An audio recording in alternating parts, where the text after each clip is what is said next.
If we look at the history of the feminist movement or the feminist approach, we see that it occurred and it took place in three clear-cut phases, which are known as three waves of feminism. Feminism एक लहर की तरह से, एक मौज की तरह से इसका आगाज हुआ और उसके अंदर बहुत सी नई चीजें हुई. फिर दूसरी एक लहर आई, दूसरी मौज आई और उसमें कुछ नई तब्दीलियां दुनिया में आई. और फिर हम देखते हैं कि एक तीसरी वेव या तीसरी लहर दुनिया में आई, जिसने बहुत से मॉडर्न दुनिया के लोगों की सोच में और उनके अमल में एक तब्दीली पैदा की. The first wave feminism consisted of the struggle and effort of women who worked and who actively participated for women's basic rights.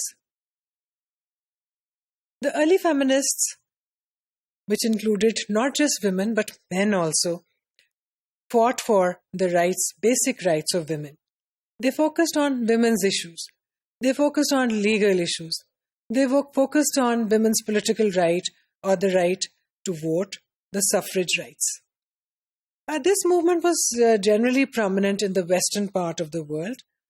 In the UK, we see in the US and Canada and the Netherlands. These are the places where women were actively taking part in this movement. Gradually, we see that it shifted to other parts of the world also. These women and men who were the feminists at that time, they fought and they struggled for the right of child custody. बहुत सी औरतों को बच्चों की custody तलाक की सूरत में नहीं मिला करती थी और ये एक बहुत बड़ा इशू था ख़वातीन के लिए. तो शुरू में इसके लिए स्ट्रगल की गई. फिर प्रॉपर्टी का राइट, क्या औरतें प्रॉपर्टी खरीद सकती हैं या नहीं खरीद सकती? Can they have the ownership of property? So many parts of the world did not allow women to own property or purchase property.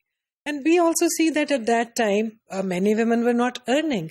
So they did not have personal wealth from which they could buy property.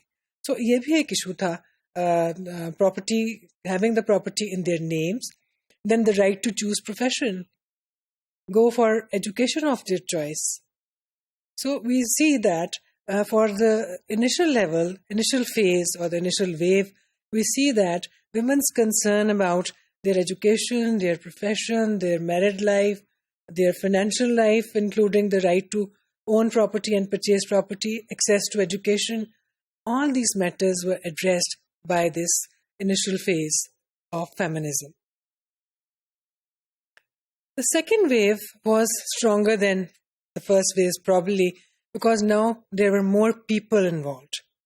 It was taking place at a greater level, at a larger scope. The second wave of feminism was activated in the 1960s in the US initially, and then other parts of the European countries also.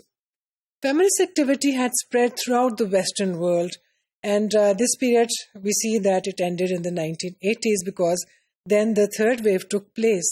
Women's political participation was the highlight of this phase. And the women were also claiming for the reproductive rights and the reproductive decision-making during this phase.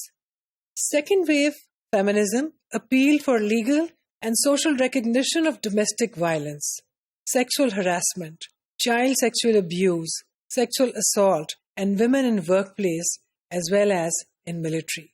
The movement remained successful in bringing change in social attitude towards gender roles. Sex-based oppressive laws were repelled in many parts of the world. हम ये देखते हैं कि औरतों ने और उनके साथी मर्दों ने इस चीज़ के बारे में स्ट्रगल करना शुरू किया कि औरतों के बुनियादी जो मसाइल हैं उनको हल किया जाए, बच्चों के मसाइल को हल किया जाए. और ये चीज़ आहिस्ता आहिस्ता इतनी मजबूती इख्तियार कर गई, इतनी कुव्वत इसके अंदर आ गई कि बहुत सी हुकूमतों ने अपने कवानीन में या तो तब्दीली की और या उन्होंने ऐसे नए कवानीन बनाए जिनमें औरतों को और उनके बच्चों को उनके वो हुकूक मिल गए जो कि उनको पहले हासिल ना थे. कुछ ऐसी चीज़ें हैं जो इस सिलसिले में बहुत नुमायां तौर पर हम देखते हैं कि जेंडर स्टडीज़ की तारीख में हमें दिखाई देती हैं कि किस तरह से the second wave of feminism led to the achievement of certain goals. For example, in the US, we see that in 1963, President John F. Kennedy formulated the Presidential Commission on the Status of Women. And then many acts with reference to women were approved.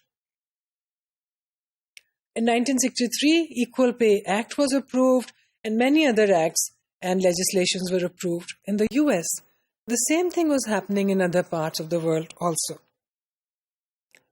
We see that by this time, women in most countries had been granted the right to franchise. And this was the biggest success of this movement. Just imagine that there was a time when women were not allowed to take part in the political process. Women were not allowed to choose their rulers.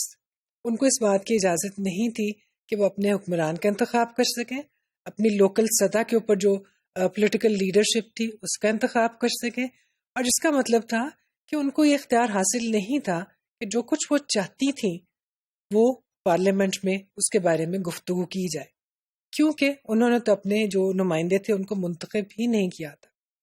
लेकिन जब इस movement के नतीजे में, जिसकी तारीख हम बाद में देखेंगे, जब उनको ये राइट हासिल हो गया और अब वो अपना वोट दे सकती थी, और उसके साथ साथ दुनिया के बहुत से हिस्सों में उनको ये भी इजाज़त हो गई कि वो इलेक्शन में हिस्सा ले सकती हैं और पार्लियामेंट की मेंबर बन सकती हैं, तो हम देखते हैं कि बहुत तेज़ी के साथ उनके जो राइट्स थे, खा वो एजुकेशन से मुतल्लिक थे, वर्क प्लेस से मुतल्लिक थे, सेहत और मेडिकल फैसिलिटी से मुतल्लिक थे, बहुत तेज़ी से उनको उनका हसूल होना शुरू हो गया.